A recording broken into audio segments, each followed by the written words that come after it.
I was 26 when it happened. The kind of moment that doesn't just sting for a few days, but plants itself so deep in your memory that years later, your stomach still knots up just thinking about it. My name's Connor, and if I had to explain my family dynamic in a single sentence, I'd probably say, picture a sitcom where everyone laughs, except the punchlines are real people, and one of them is always me. Growing up, I was the youngest of three. My brother, Josh, is 5 years older and the golden boy of the family, varsity everything, straight into dad's company after college, married his high school sweetheart, had 2 kids by 28. My sister, Lily, was the free spirit turned Instagram influencer before that was even a real job. And me? I was the oops, the surprise baby, the one my parents weren't planning on and never really adjusted for. I heard whispers growing up. They weren't trying for a third. You know, they almost didn't keep him. It was never said directly to me, until it was. Despite all that, I tried. I tried to be the quiet peacemaker, the one who stayed out of trouble, got decent grades, went to college, didn't rock the boat. I thought if I just stayed in my lane long enough, I'd earn a little respect, maybe even a sliver of pride. But in our house, love was a currency, and I was always overdrawn. The lead up to the reunion started about 6 months earlier. My mom sent a group email with the subject line, "Big Family Reunion." All caps because this is important. That was her thing. Exclamation points and guilt trips. The message went on about how it had been years since everyone had been in one place, how they'd rented a big cabin in the mountains, how even Aunt Marie was flying in from Arizona with her 6-pound dog that barked like a dying alarm clock. At the time, I was living in a 1-bedroom apartment in Chicago, working as a data analyst at a mid-sized firm. It wasn't glamorous, but it was stable, quiet. I didn't reply to the email right away. I wasn't sure I wanted to go. The last family get-together I'd attended ended with my uncle saying, "Connor, you still don't have a girlfriend? Maybe you're just one of those, you know." And then he trailed off while nodding in a vaguely offensive direction. Everyone laughed. I didn't, but I went anyway. Guilt's a powerful thing, especially when you're the one everyone thinks has something to prove. The cabin was massive. 3 stories, wood-paneled everything, fake bear rugs, the whole rustic fantasy. I pulled up in my used Honda Civic and parked between Josh's brand-new Escalade and Lily's leased Tesla. There were already about 20 people inside, and more were showing up by the hour. Hugs, loud voices, the occasional shriek of, "Oh my God, you've gotten so tall," as if I'd grown 3 inches in the last decade. I was tired. I'd worked late the night before, then caught a 4 a.m. flight with a layover in Detroit. I wasn't in the mood for small talk, but I smiled and nodded and played my role. I helped carry in coolers and set up chairs. I grilled burgers when the designated grill master bailed to watch football. I even took my little cousins on a hike when they got bored and started throwing rocks at the squirrel feeder. I did what I always did. I made myself useful. The reunion hit peak chaos on Saturday night. That's when the official dinner took place. 50-plus people packed into the backyard, long plastic tables covered in mismatched tablecloths, disposable plates stacked a foot high, kids running around with juice boxes, and the adults slowly getting tipsy on boxed wine and light beer. My mom was in her element. She wore a floral apron she didn't need and played hostess like we were being filmed for some low-budget Hallmark special. She kept announcing things like, "This is what family looks like," and "Isn't this perfect?" every 15 minutes, like she was trying to convince herself it was true. That's when my dad decided it was time for speeches. He'd had a few drinks, his cheeks were red, and he was swaying just a little. He stood on a wooden bench and clinked his glass with a fork. All right," he said, voice booming over the laughter. "Can I get everyone's attention for a minute?" People quieted down. Phones came out. Cameras pointed. My brother looked smug. My sister flipped her hair and struck a pose. I stood off to the side, sipping my soda, thinking maybe this would be one of those harmless dad speeches about memories and how time flies. You know, the kind of thing that ends with everyone hugging and pretending they're not secretly judging each other. But no. Instead, my dad looked around, then stretched one arm behind my back and pulled me forward like he was about to give me an award. "And this guy," he said with a loud chuckle, "this guy right here." I smiled awkwardly. He kept going. "This one's our family miracle," he said. Well, more like a mishap that turned out all right in the end. Laughter rippled across the crowd. Some of it was polite. Some of it wasn't. He grinned. Yup, the mistake we kept. But hey, he didn't end up in jail or anything, so that's a win, right? More laughter. This time louder. My uncle nearly spit out his drink. My aunt clapped. Even my brother snorted into his glass. Only a few people looked uncomfortable. My cousin just glanced at me and mouthed, "I'm so sorry," but she didn't say it out loud. I didn't laugh. I didn't say anything. I just stepped away, slowly, and walked back into the house. No one followed me. I don't think they even noticed I was gone. Upstairs, I sat on the edge of the guest bed and stared at the wall for a long time. I could still hear them laughing through the windows. I wasn't angry. Not yet. It was something else, something heavier. It felt like being 12 again, overhearing my parents argue about money and hearing my dad say, "Well, if we didn't have to pay for Connor's stuff." It felt like realizing, again, that I was the footnote in a family that always had a headline. I didn't say goodbye. I didn't pack anything but the essentials. I got in my car, turned off my phone, and drove. I didn't even tell my boss I wouldn't be in on Monday. I just left. I crossed 2 state lines before I even looked at a map. I ended up in Portland, Oregon, of all places. I'd never been before. I just picked a spot where no one would think to find me. I got a new phone, new job, new apartment, no social media. I didn't tell anyone where I went. I didn't answer the emails. I didn't respond to the texts that came in later, most of them just saying, "Where'd you go?" as if they didn't know exactly why.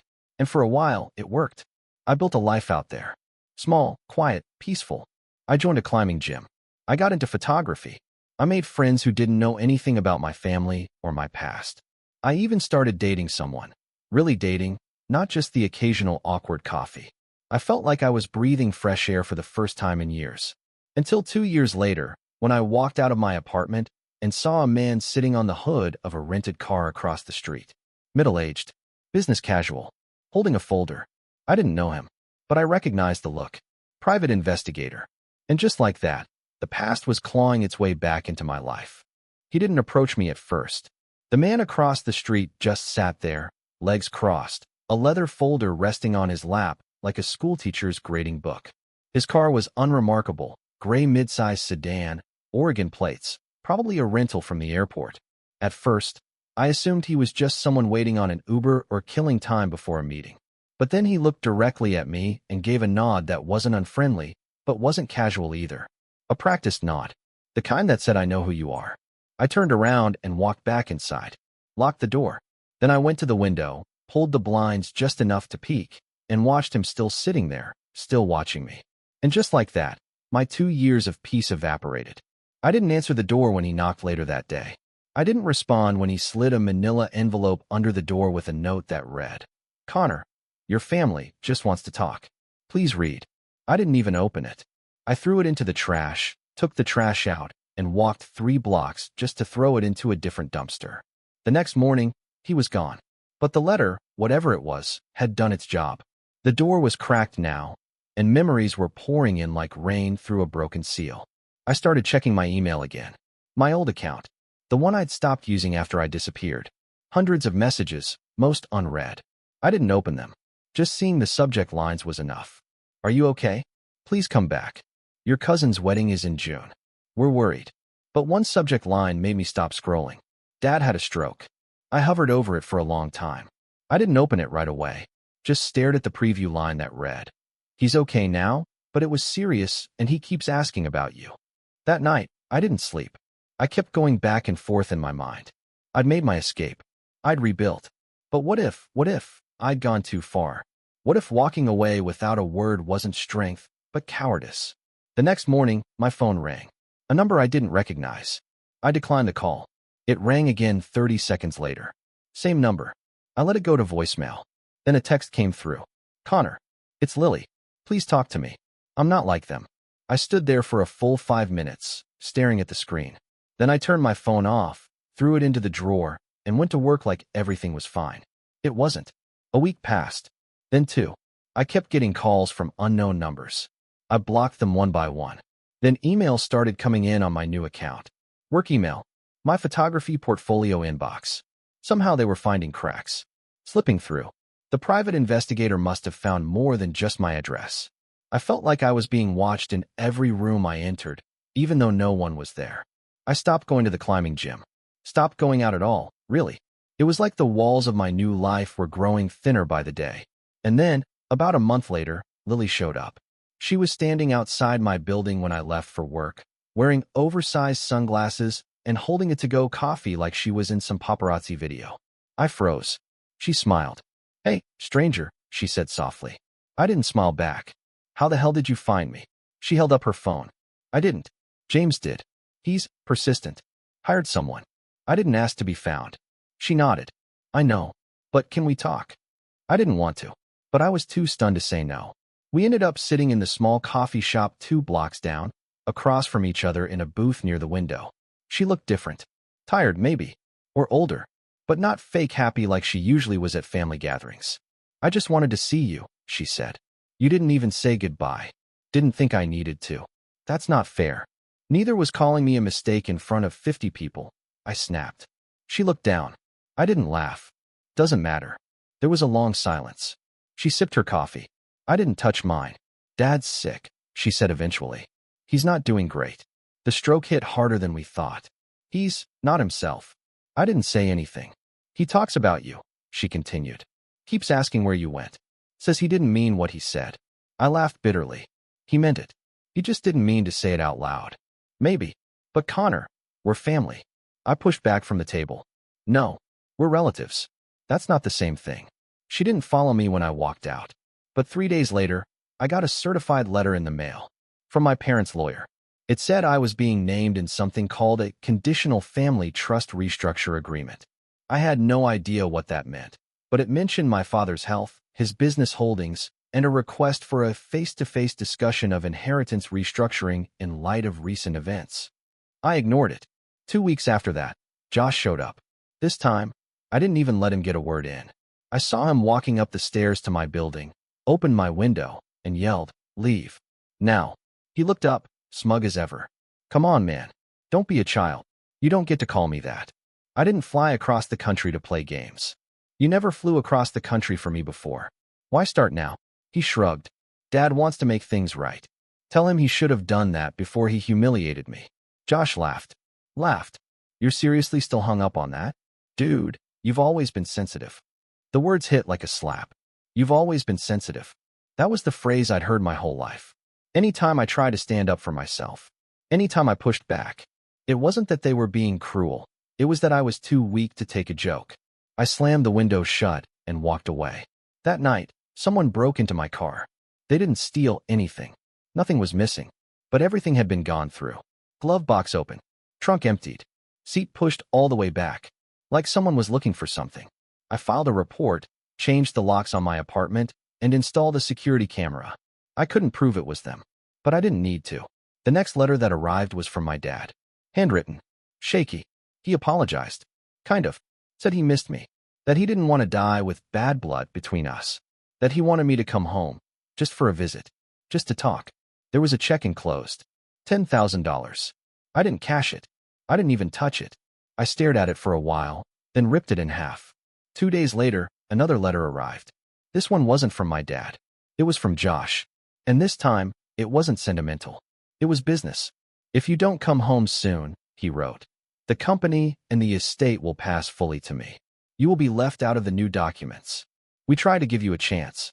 Don't expect another one." I stared at the words for a long time. It wasn't about family anymore. It was about power, about control, about ownership, and they were dangling it over my head like a bone in front of a dog. But what they didn't know, what they'd never bothered to ask, was that I didn't want the money. I never had. What I did want was respect, autonomy, peace. But now they were threatening that, too. And that changed everything. Because if they wanted to make this a game, I'd play. Quietly, strategically, and I'd make sure that when I made my next move, it would be one they'd never forget. I hit my lowest point not long after Josh's letter arrived. It wasn't just the threat of being cut out of the family fortune or the underhanded way they were trying to reel me back in. It was the realization that even after 2 years of silence, 2 years of building something of my own, I was still orbiting their dysfunction like some forgotten satellite, pulled back into their gravity the second they wanted something. And they always wanted something. For a while, I didn't leave my apartment unless I had to. I'd come home from work, heat up something frozen, and stare at the wall in my living room like it owed me answers.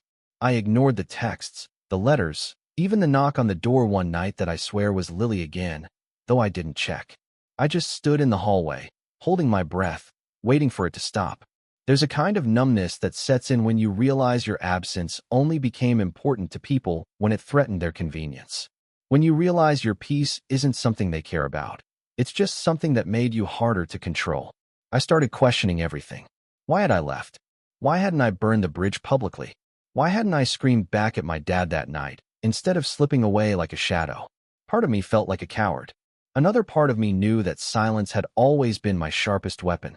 But at that moment, sitting on the edge of my bed, surrounded by unopened letters and the ghost of my childhood, I didn't feel powerful. I felt exhausted. And then, one night, something cracked. It was raining. Hard. That kind of cold, sideways Portland rain that makes your bones ache even through a jacket. I was walking home from the grocery store, hoodie soaked, the handles of the paper bag biting into my fingers, when I saw a little bookstore on the corner I'd never noticed before. There was a flickering neon sign in the window that just said, "Open." I ducked inside mostly to dry off.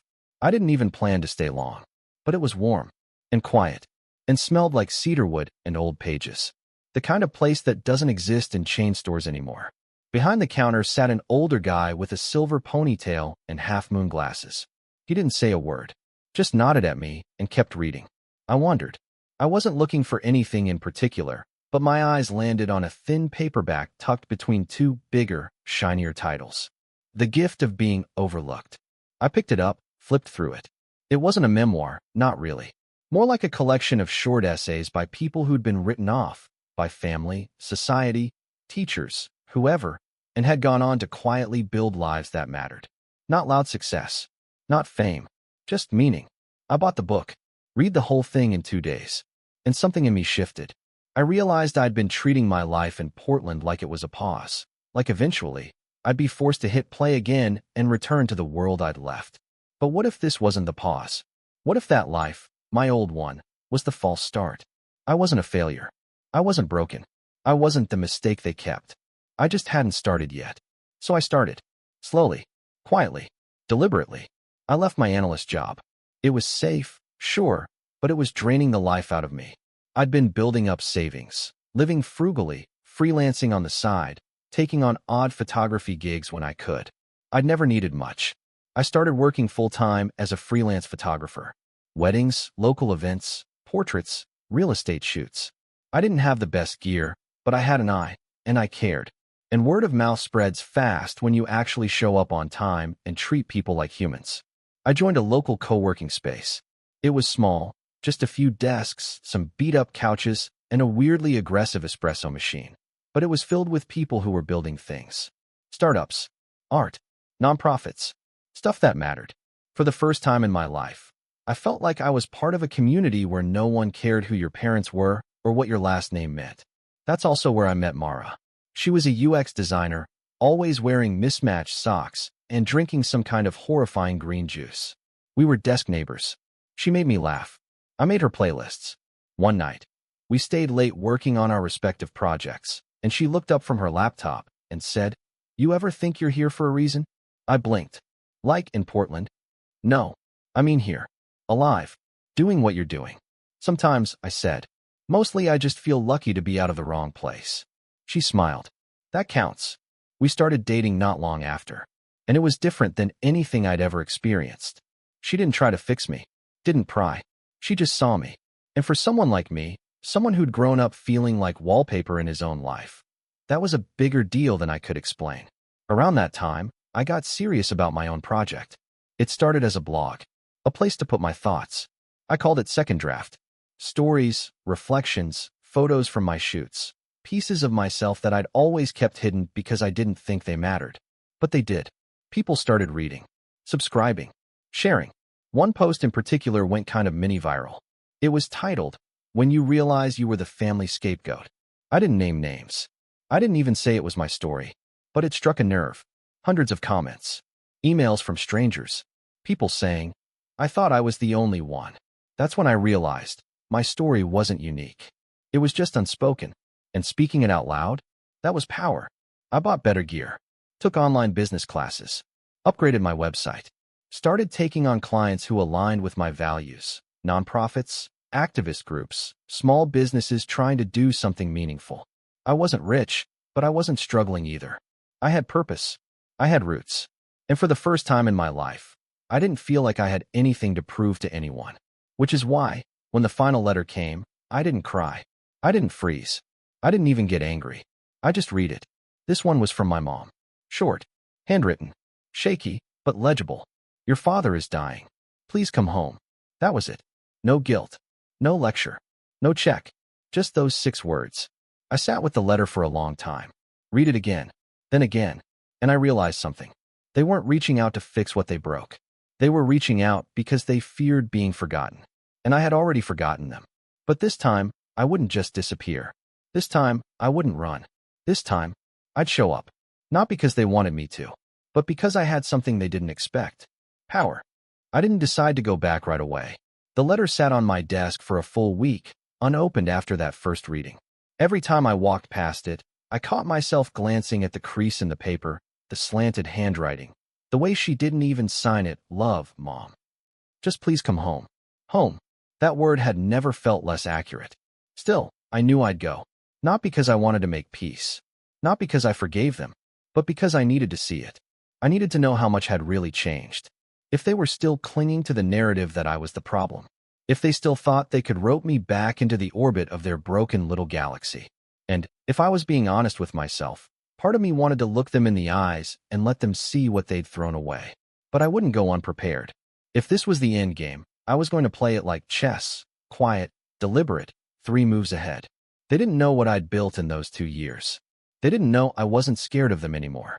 And most importantly, they didn't know I had something they never expected. Leverage. It started with the business. My father's company, let's call it Westbrook Industrial, was a mid-sized manufacturing firm based in Ohio. Family-owned. My grandfather started it after World War II, my dad expanded it, and Josh was set to inherit it. I'd never shown any interest in it growing up, which suited them fine. I was the artsy one, the dreamer, the one who took pictures instead of learning about quarterly reports. But I had paid attention. Quietly. Over the years, I'd absorbed more than they realized. And when I got that last letter, I decided to dig. First stop was the Public Business Registry. Took me less than 10 minutes to find the company's filings, corporate structure, and board information. Westbrook Industrial was still privately held, but they'd taken on some investors in the last decade. Minority stakeholders, listed in dry, boring legalese. I cross-referenced a few names. One stood out, a holding company based in Chicago. I knew the name. I'd done freelance work for a startup that was later acquired by them. That was my opening. I made a call. Reached out to an old contact, Sarah, a former project manager at the startup who now worked at the holding company's venture arm. We hadn't talked in a year, but she remembered me. Connor? Oh my God, I still use your headshots from that event you did. What's up? We talked. Caught up. I asked if she knew anything about Westbrook Industrial. She paused. Is that your family's company? Long story, I said. Let's just say I might be involved soon, and I want to know what I'm walking into. She laughed. Smart. Honestly, we've been a little concerned. They've missed 2 deliverables this quarter. Supply chain's been shaky since your dad got sick. That got my attention. She kept going. We don't own enough to make big waves, but if you're about to take some kind of leadership role, let's just say, we'd be happy to have a voice on the inside. That confirmed it. They were vulnerable. My father was clearly declining. Josh, despite all his arrogance, was likely fumbling with the reins. And the board, probably handpicked by my dad years ago, was likely split between loyalty and uncertainty. It was a house of cards, and I was going to blow. But first, I needed to get closer. On my terms. So I wrote back. A letter. Handwritten. Simple. I'll come. I'll visit. But I need full transparency. I want to see the will. The trust. The business records. If you truly want me involved, then treat me like someone who matters. Otherwise, I won't step foot in that house again. I mailed it and waited. 3 days later, Josh called. I didn't answer. He called again. Left a voicemail. You're being dramatic. Just come home. Dad's dying. I deleted it. A day later, I got an email from their lawyer. The tone was different. Dear Connor, I've been instructed to provide you with full access to the Westbrook industrial documents per your request. Please find attached. It was all there. PDF after PDF. Financial reports. Shareholder breakdowns. Executive roles. And buried within it, a clause in the trust that hadn't been updated since I was a teenager. I was still technically listed as a contingent beneficiary, not primary, but not zero. Meaning, I had legal standing. I forwarded the documents to a lawyer I'd met through one of my photography clients, a corporate attorney who moonlighted helping small creators with contracts. I asked for a deep read. She got back to me the next day. "You've got more power than you think," she said. "They can't just write you out unless they prove you're unreachable or have formally declined. And they haven't done either. If you want to contest any restructuring, you've got ground to stand on." I smiled for the first time in days. Then I started assembling my toolkit. I reached out to Mara, told her everything. She didn't blink, just said, "So what's the play?" "I need to go back," I said. "But I need to look like I'm surrendering." She raised an eyebrow. "Connor, you don't do surrender." "Exactly. That's why it'll work." The next few weeks were a blur. I updated my portfolio, built a case study on my most successful client projects, created a private landing page labeled Westbrook Media Proposal, a full pitch deck showing how I could help modernize the branding and outreach of the company using my skills. It wasn't just pretty pictures. It was strategy, analytics, growth projections, social impact campaigns, ESG alignment. I knew Josh would scoff. I wanted him to, because while he was busy dismissing me, I'd be planting seeds. I flew out mid-September, told no one but Mara and my lawyer. When I landed, I rented a car and drove straight to the hospital. My dad was awake, hooked up to machines, thinner than I remembered. His skin looked gray, but his eyes lit up when I walked in. He opened his mouth, but no sound came. "It's okay," I said, sitting beside the bed. "Don't talk." He grabbed my hand, squeezed weakly. We didn't say much, just sat there. And for a moment, I let myself feel it. The grief, the anger, the leftover love I didn't know was still there. But I didn't stay long. I left him a note before I walked out. "We'll talk. Soon. But not here." Next, I went to the house. Josh opened the door, smirked like I was a stray dog that finally limped home. "Took you long enough," he said. I didn't flinch. I had things to do. He stepped aside. "Mom's in the sunroom. You remember where that is, right?" I did. Of course I did. I remembered everything. I walked through the house like it was a museum of past humiliation. The staircase where I once tripped carrying plates and got mocked for weeks. The dining table where my dad once laughed about me taking an art elective. The hallway where my mom once said, "I just wish you were more like your brother." It all came flooding back. But I wasn't that kid anymore. And they didn't know who they were dealing with. I spent the next 3 days observing, listening, watching. Josh clearly thought he was in charge. He barked at staff, talked over the lawyer, treated Mom like a fragile PR problem to be managed. But I saw the cracks. The way the accountant flinched when Josh asked about reallocating funds. The way the board's emails were peppered with passive-aggressive uncertainty. They didn't trust him. They were looking for someone else. I gave them a candidate. Me. Quietly. Subtly. Over dinners, I asked questions. Took notes. Pointed out holes in the marketing strategy. Showed them how their competitors were outpacing them digitally. I didn't criticize. I offered solutions. Helpful. Humble. Unthreatening. Until I wasn't. At the end of the week, I requested a meeting. Not with my family. With the board. I presented my proposal. Not as a hostile takeover. As an invitation. I showed them how I could create a new division, Westbrook Media, that would bring in new revenue, revitalize the brand, and position the company for the future. I showed them my numbers, my growth projections, my case studies. I showed them me. And they listened. Even the ones who remembered me as the mistake. Because in business, results speak louder than blood. After the meeting, one of the board members pulled me aside. "Connor," he said, "I don't know what happened between you and your family.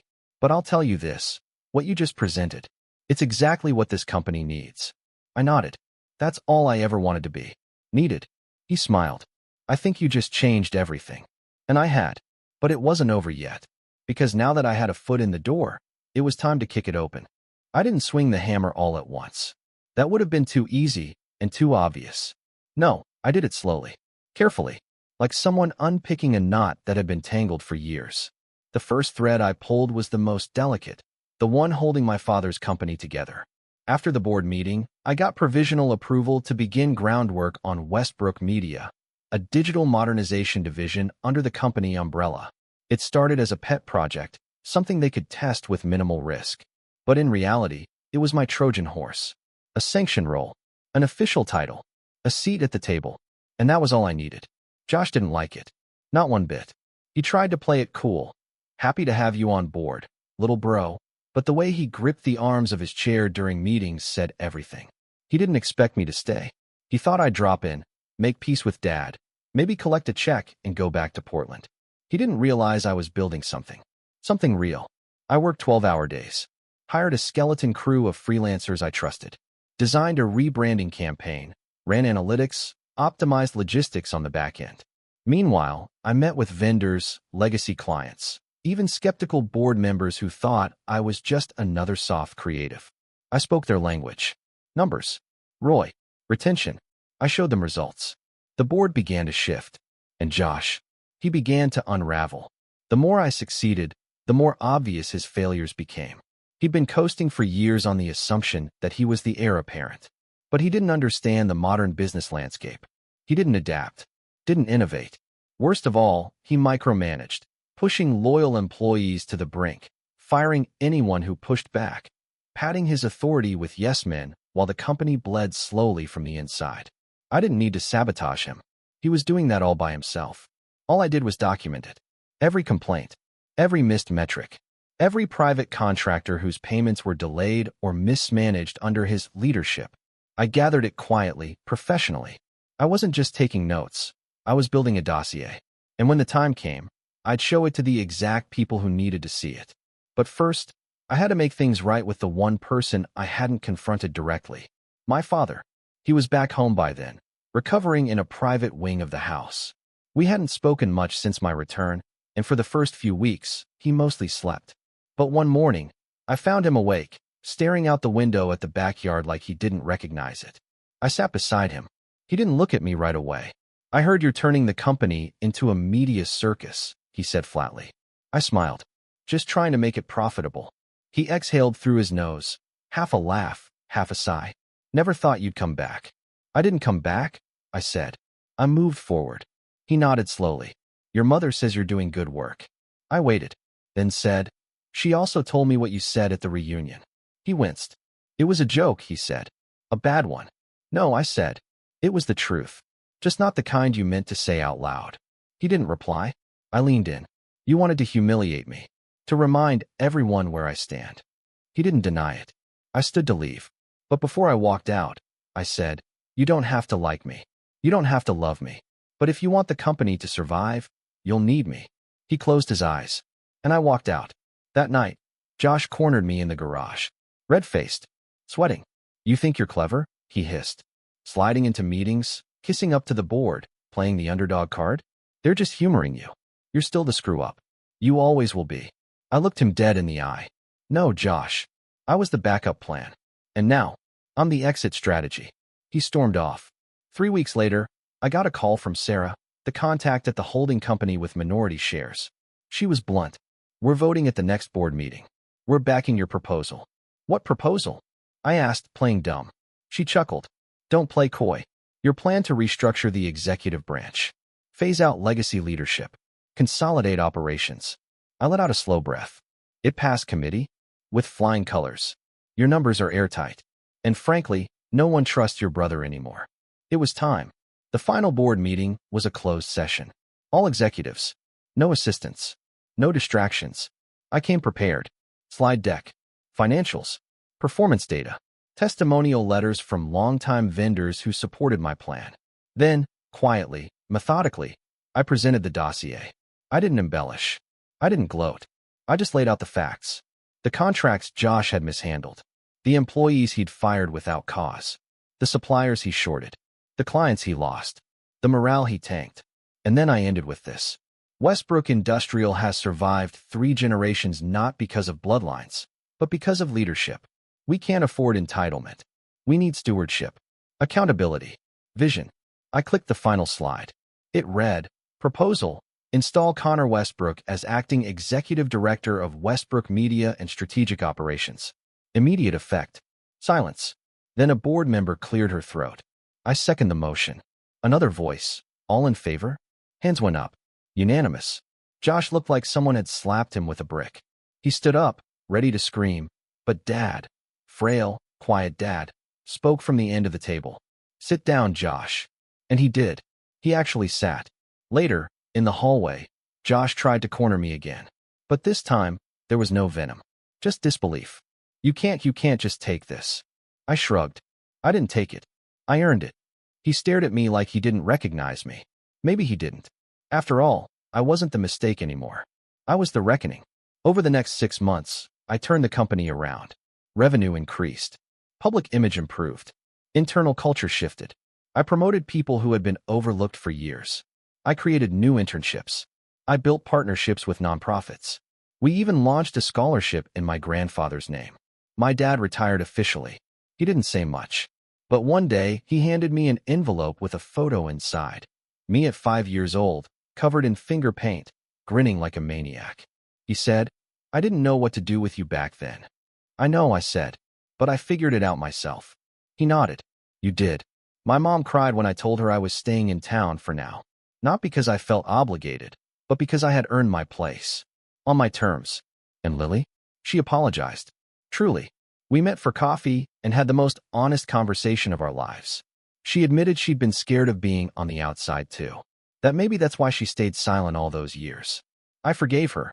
Not because she asked me to, but because I was ready. And Josh. He left the company. Quietly. Shamefully. He still shows up to family events. Still tries to act like the center of attention. But now, the room doesn't revolve around him. No one laughs at his jokes the same way. And me? I don't shrink in his presence anymore. I exist. Fully. Authentically. Unapologetically. It took me 28 years, 2 time zones, and 1,000 miles of silence to get here. But in the end, I wasn't the mistake they kept. I was the lesson they never saw coming. And now, they'll never forget.